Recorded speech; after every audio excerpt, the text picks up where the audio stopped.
नमस्कार दोस्तों, स्वागत है आपका साइंस जर्नी में। पिछले वीडियो 79 में आपने देखा एस्ट्रोलॉजी ग्रीक से चलकर भारत में पहुंचा और भारत के प्राचीन बौद्ध विश्वविद्यालयों में जो खगोल शास्त्र पे रिसर्च चल रही थी उसको पूरी तरह से जड़ से खत्म करते हुए फिफ्थ कॉलमनिस्ट यानी कि पंचमांगियों पंडित पुरोहितों ने इसे ग्रीक एस्ट्रोलॉजी से मिक्स करके ज्योतिष में कन्वर्ट कर दिया। आज की वीडियो एस्ट्रोलॉजी के नाम पर फैलाए गए सभी अंधविश्वासों पे बेस्ड है। इस वीडियो में आपको पुच्छल तारे, उल्काएं, क्षुद्र ग्रह सहित जो ज्योतिष के 9 ग्रह हैं उनसे रिलेटेड सभी तरह के अंधविश्वास का खंडन देखने को मिलेगा। तो दोस्तों, इस वीडियो को आप अंतिम तक देखें ताकि आप ज्योतिष को न सिर्फ तार्किक रूप से बल्कि वैज्ञानिक ढंग से भी जड़ सहित नंगा कर सकें। दरअसल ज्योतिष का पूरा गेम ही फेक न्यूज पे आधारित है। आपने पाया होगा अक्सर धार्मिक और ज्योतिष पे बिलीव करने वाले यह प्रचारित करते हुए पाए जाते हैं कि उनके ऋषि मुनियों ने 9 ग्रह खोज निकाले थे जब विज्ञान का भी जन्म नहीं हुआ था। क्या है सच्चाई? यह पूरी तरह से फेक न्यूज है। जिन 9 ग्रहों की यह बात करते हैं उस श्लोक पे एक नजर डालें। इसका मैं आपको हिंदी अनुवाद बता देता हूँ। सूर्य, चंद्र, मंगल, बुध, बृहस्पति, शुक्र, शनि, राहु और केतु ये 9 ग्रह हैं। इस लिस्ट को देखने के बाद आप समझ सकते हैं कि कैसे ये जनमानस को सदियों से बेवकूफ बनाते आए हैं। जिन पंडित पुरोहितों को ग्रह, तारे, उपग्रह और काल्पनिकता में अंतर ही नहीं पता, वो आपके भविष्य का निर्धारण करते हैं। यह अपने आप में हास्यप्रद है। अगली बार जब भी आप किसी ज्योतिषी से टकराएं तो उससे यह जरूर पूछें, सूर्य ग्रह है या तारा? चंद्र उपग्रह है या ग्रह?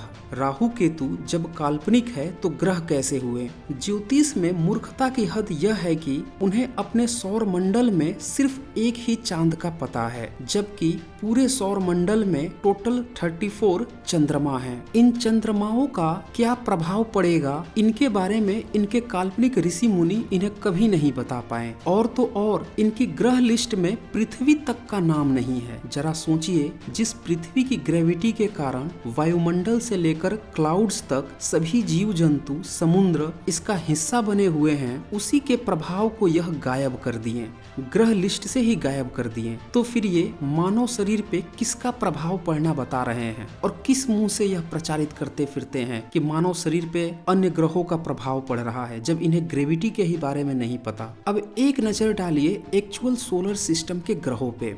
बुध, शुक्र, पृथ्वी, मंगल, बृहस्पति, शनि, वारुणी यानी कि यूरेनस, वरुण यानी कि नेपच्यून, यम यानी कि प्लूटो। इसमें से प्लूटो अब ग्रह लिस्ट से बाहर कर दिया गया है, यानी सोलर सिस्टम में सिर्फ 8 ग्रह ही हैं। गुमराही के इस दौर में मूर्खों की कमी नहीं है। आप एक खोजेंगे उस पे 100 फ्री मिलेंगे। इनमें से कुछ ये भी कहने से न हिचकेंगे कि पहले तो 9 ग्रह ही थे, विज्ञान ने एक ग्रह को जानबूझकर हटा दिया ताकि ज्योतिष को गलत कह सके। आइए इस दावे का भी विश्लेषण कर लेते हैं। 1930 में प्लूटो को ग्रह लिस्ट में शामिल किया गया था, यानी 1930 से पहले 8 ग्रह थे। तो सवाल यह है कि 1930 से पहले ज्योतिषाचार्यों की बुद्धि क्या खाक ढूंढ रही थी 9 ग्रहों के साथ? और जिन ऋषि मुनियों की ज्योतिषाचार्यों की ये बात करते हैं, वरामिहिर, आर्यभट्ट, उनने क्या खाक रिसर्च की थी? लेकिन धूर्त तो धूर्त ही होते हैं। वह आपसे यह भी कह सकते हैं कि 1930 में विज्ञान ने ही तो शामिल किया था प्लूटो को और खुद ही निकाल दिया, लेकिन ज्योतिषाचार्यों ने तो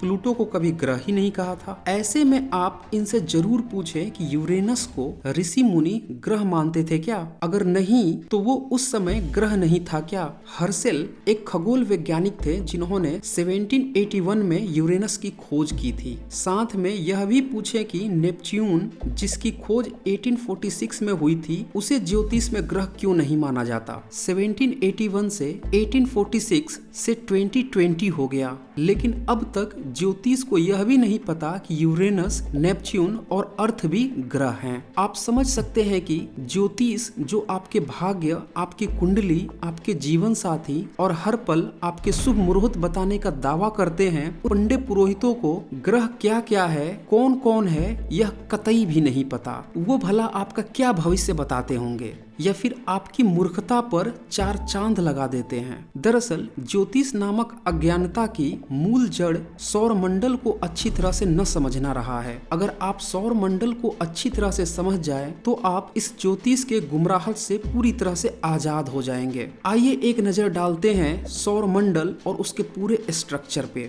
सूर्य और उसके चारों ओर घूमने वाले सभी पिंड को सौर मंडल कहते हैं। इस तरह के बहुत सारे सौर मंडल एक गैलेक्सी में होते हैं और इस तरह की अरबों गैलेक्सिया इस यूनिवर्स में है। जो हम लोगों का सन सौर मंडल है, इसमें 6 तरह के पिंड हैं। सूर्य, ग्रह यानी कि प्लैनेट्स, क्षुद्र ग्रह, उपग्रह, उल्काएं, धूमकेतु। सूर्य एक तारा है और ग्रह में से 8 ग्रह से तो आप परिचित हो चुके होंगे। यहाँ पे कई बार कुछ ज्योतिषी कुछ लोगों से इस बात के पैसे ऐंठ लेते हैं वह ग्रहों की चाल बदल देंगे। जरा सोचिए, सौर मंडल में सभी प्लेनेट अलग अलग चाल से अलग अलग दिशा में मूवमेंट कर रहे हैं और उनकी चाल ये बदलने का दावा करते हैं, जिनको ये ही नहीं पता कि ग्रह क्या है, उपग्रह क्या है, तारा क्या है। इन्हें तो यह भी नहीं पता कि 3 नए छोटे ग्रह यानी कि ड्वार्फ प्लैनेट्स भी सौर मंडल में स्वीकार कर लिए गए हैं। वे हैं सैरान, एस्टेरॉयड सेरेस और 2003 यूबी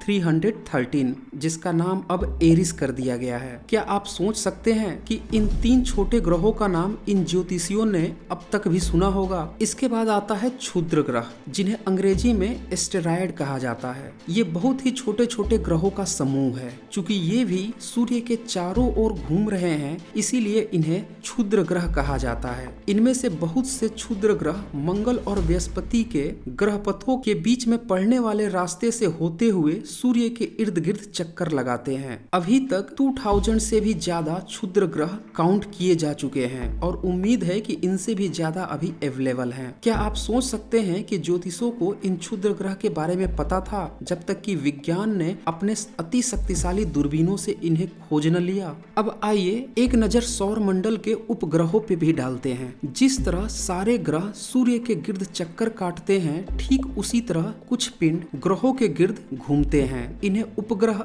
अर्थात सैटेलाइट या फिर चंद्रमा भी कहा जाता है। सारे सौर मंडल में 34 चंद्रमा है। पृथ्वी का 1, बृहस्पति के 12, शनि के 9, वरुणी के 5 और मंगल व वरुण के 2 चंद्रमा है तथा प्लूटो के 3 चंद्रमा है। यहाँ पे प्लूटो को ग्रह लिस्ट से हटाया गया है, न कि सौर मंडल से। जरा सोचिए, ज्योतिषाचार्य पृथ्वी के चंद्रमा को चंद्रमा देवता कहते हैं, फिर ग्रह भी बताते हैं और बाकी के 33 चंद्रमाओं का इन्हें रत्ती भर भी नहीं पता। कम से कम इन्हें मंगल, बृहस्पति, शनि के चंद्रमाओं का तो ज्ञान होना ही चाहिए था। और जिस एक पृथ्वी के चंद्रमा को यह चंद्रमा देवता करते हुए प्रचारित करते हैं, उस चंद्रमा देवता की सच्चाई जानने के लिए एक एक्सपेरिमेंट किया गया। इसमें स्मार्ट वन नामक एक रोबोट यान ने निर्धारित कार्यक्रम के अनुसार 7200 किलोमीटर पर आवर की रफ्तार से 3 सितंबर 2006 की रात को टक्कर मारी, जिससे जोरदार धमाके के साथ रोशनी उठी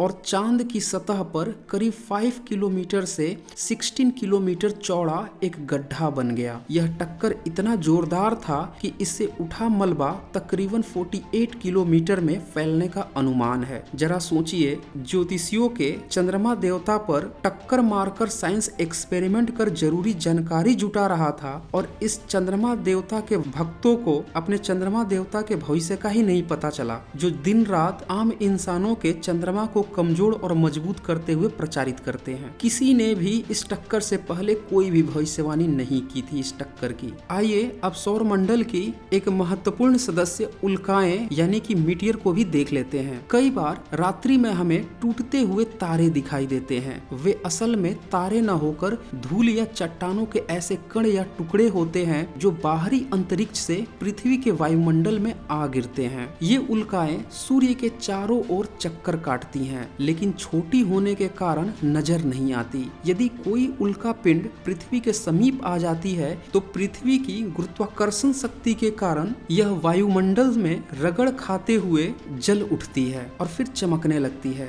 यह जलने की घटना तकरीबन 160 किलोमीटर सतह से ऊपर होती है और इसीलिए ज्यादातर उल्काएं पृथ्वी पर पहुंचने से पहले ही गैस में बदलकर गायब हो जाती हैं। चूंकि धर्मशास्त्रों में टूटे तारे को देखना अशुभ माना गया है, तो पुराने लोग आज भी इसे अशुभ ही मानते हैं। कई जगहों पे ऐसा भी देखा गया है कि लोग इस उल्काओं को देखकर विष मांगने लगते हैं। उन्हें लगता है कि उनका विष पूरा हो जाएगा, जबकि ये सब पूरा का पूरा अंधविश्वास है। और उल्काएं की सच्चाई जानकर अब आप भी इस अंधविश्वास से छुटकारा पा सकते हैं। आइए अब एक नजर धूमकेतु पर डालते हैं। अंग्रेजी में इसे कामेट कहते हैं, जो कि एक यूनानी शब्द है और इसका मतलब होता है लंबी पूंछ वाला। भारत में भी लोग इसे पूंछ वाला तारा ही कहते हैं। प्राचीन काल में अंधविश्वास के कारण लोग इस तारे के पिछली ओर एक लंबी सी पूंछ फहराती देखकर भयभीत हो जाते थे और पंडित पुरोहित इसका फायदा उठाकर विपत्ति टालने के नाम पर राजा से लेकर रंक सबको लूटते रहते थे। जबकि सच्चाई यह है कि धूमकेतु कोई हानि नहीं पहुंचाता और न ही इसके उदय होने से संसार की तबाही का कोई संबंध है। नासा ने धूमकेतु की सच्चाई जांचने के लिए 4 जुलाई 2005 को एक एक्सपेरिमेंट किया। टेम्पल 1 नाम के एक धूमकेतु के साथ डीप इम्पैक्ट अंतरिक्ष यान, जो कि 13 करोड़ 40 लाख किलोमीटर दूरी तय करके पूर्व निर्धारित लक्ष्य से जा टकराया। इससे अंतरिक्ष में मलबे का एक बादल फटा और बात वहीं पे खत्म हो गई। लेकिन इस एक्सपेरिमेंट से पंडित पुजारियों के अंधविश्वास का नशा जरूर चकनाचूर हो गया। दरअसल धूमकेतु छोटे छोटे धूलिकणों, चट्टानों के टुकड़ों और गैसों के अंशों का एक विशाल पुंज होता है। ये विशाल अंतरिक्ष में घूमते घूमते आ जाते हैं, लेकिन जब ये सूर्य के निकट पहुंचते हैं तब इनके सिर में से गैस निकलकर एक लंबी सी पूंछ बना देती है। इसी कारण यह पूंछ सदा सूर्य के उल्टी दिशा में होती है। धूमकेतु चाहे किसी भी मार्ग पर चले, उसका सिर सदा सूर्य की ओर ही रहता है और देखने में ऐसा लगता है कि जैसे वह पीछे की ओर चल रहा हो। हैली धूमकेतु सबसे ज्यादा प्रसिद्ध धूमकेतु है, जो 76 साल में एक ही बार दिखाई देता है। पिछली बार यह 1986 में दिखा था। तो दोस्तों, इस वीडियो को ज्यादा से ज्यादा शेयर करें ताकि सभी को पता चल सके कि ज्योतिष सिर्फ और सिर्फ अंधविश्वास का पिटारा है, जिसका संपूर्ण खात्मा सौरमंडल के बारे में पूर्णतः जागरूकता फैलाकर ही किया जा सकता है। तो आज बस इतना ही। धन्यवाद।